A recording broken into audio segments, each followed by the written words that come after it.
So napaka-importante ng paghasa ng social skills. Required yan. Okay? Hindi po pwedeng hindi mo gawin yan bilang lalaki.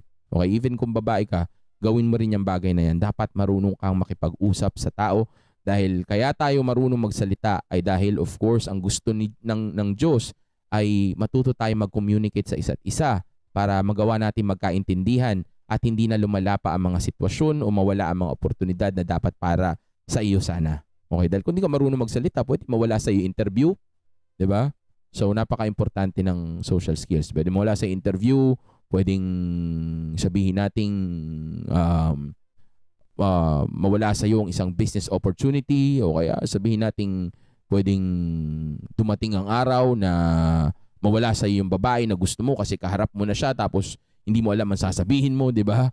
Kasi nga socially awkward ka o hindi mo alam kung anong gagawin o hindi mo napapractice yung bagay na ito. Okay, so practice or hasain. Okay, sharpen your social skills. Napaka-importante ng social skills. Okay? Dahil ito nga ang rason kung bakit hanggang ngayon hanggang ngayon karamihan sa mga kalalakihan ay nahihirapan pa rin makipag-usap sa mga kababaihan. Kadalasan nag-i-end up pa sa misunderstanding ng dahil lang sa hindi niya alam kung anong gagawin at sasabihin niya. Okay? Kumbaga, gusto na sana siya ng babae. Okay?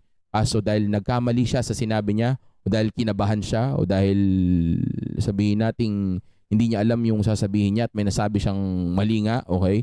Nawala tuloy yung babae sa kanya. Nagbago tuloy yung tingin sa kanya. Instead na gwapong-gwapo sa kanya, na turn off tuloy nung nagsalita na. Okay? So improve your social skills. Okay? Dahil napakaraming benepisyo na makukuha mo kapag ka magaling kang magsalita at kapag ka kaya mong makipag-usap sa tao ng tama. Okay? Napakaraming benepisyo na makukuha mo. Pero kung hindi mo aaralin ang bagay na ito, then of course, maraming bagay ang mawawala sa iyo.